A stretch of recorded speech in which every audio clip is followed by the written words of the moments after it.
सभी को जय मसीह की। स्वागत है हमारे इस YouTube चैनल में। आज हम परमेश्वर के वचन के द्वारा बातचीत में नए सब्जेक्ट में आए हैं। आज का सब्जेक्ट है मसीह में श्राप वापिस होते हैं। जैसा कि बाइबल में लिखा हुआ है पहले अध्याय में कि फिर उस स्त्री से उसने कहा, अर्थात परमेश्वर ने कहा, मैं तेरी पीड़ा और गर्भवती होने के दुख को बहुत बढ़ाऊँगा। तू पीड़ित होकर बालक उत्पन्न करेगी और तेरी लालसा तेरे पति की ओर होगी और वह तुझ पर प्रभुता करेगा। और आदम से उसने कहा, तूने जो अपनी पत्नी की बात सुनी और जिस वृक्ष के फल के विषय मैंने तुझे आज्ञा दी थी कि तू उसे ना खाना, उसको खाया, इसलिए भूमि तेरे कारण शापित है। तू उसकी उपज जीवन भर दुख के साथ खाया करेगा और वह तेरे लिए कांटे और उटकटारे उगाएगी। तू खेत की उपज खाएगा और अपने माथे की पसीने की रोटी खाया करेगा और अंत में मिट्टी मिल जाएगा, क्योंकि तू उसी में से निकाला गया है। तू मिट्टी तो है और मिट्टी में फिर मिल जाएगा। जैसा कि गलातियों 3:13 में लिखा है, मसीह ने जो हमारे लिए श्रापित बना हमें मोल लेकर व्यवस्था के श्राप से छुड़ाया, क्योंकि लिखा है, जो कोई काट पर लटकाया जाता है वह श्रापित है। प्रियो, मसीह युक्त जीवन में सारे श्राप आशीषों में बदल जाते हैं। मनुष्य के पतन के बाद उसके जीवन में आने वाली बुराइयों में सबसे क्रूर चीज़ श्राप है।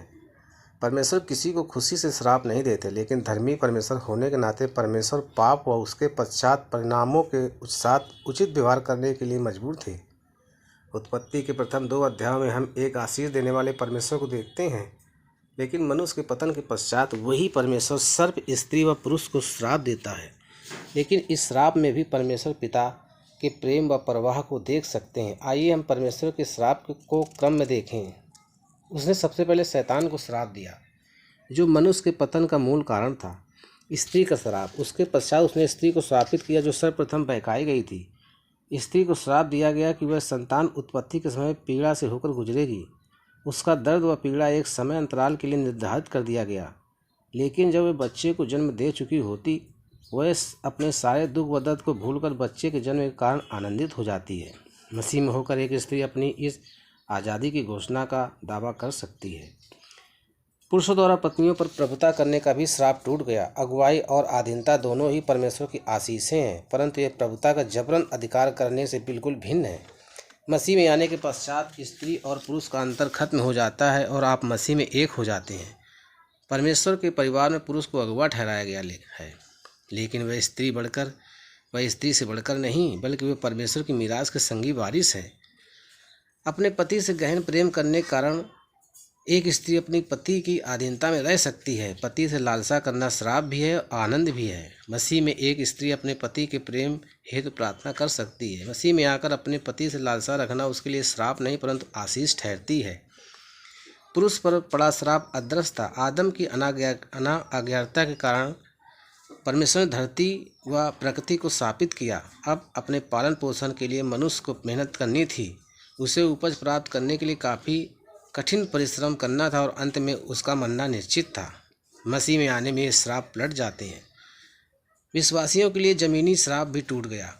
अकाल के समय में भी इसहाक 100 गुना बोया और काटा। जो कुछ एक विश्वासी करेगा वह सफल होगा। मसीह में आप आकर एक विश्वासी को ज़मीन को उपजाऊ बनाने की आशीष मिलती है। मसीह में आकर परमेश्वर की सारी प्रतिज्ञाएँ हाँ और आमीन हैं। जब परमेश्वर किसी खेत को आशीष देते हैं तो उसकी सुगंध भी आशीषित होती है। इससे पता चलता है कि धरती पर पड़ा श्राप खत्म हो गया। आप अब उतना कठिन परिश्रम करने की जरूरत नहीं पड़ेगी। आपकी भूमि उपजाऊ होगी। आपको मेहनत करके पसीना पाने की आवश्यकता नहीं। हे प्रियो, मसीह में आप पर या आपके पुरखाओं पर बोले गए श्राप आप पर कार्य नहीं कर पाएंगे। मसीह में होकर आपका विवाह और कार्य हर प्रकार के श्राप से मुक्त होकर आशीषित होंगे। आइए प्रार्थना करते हैं। हे प्रियो, हम सब एक साथ प्रार्थना करते हैं।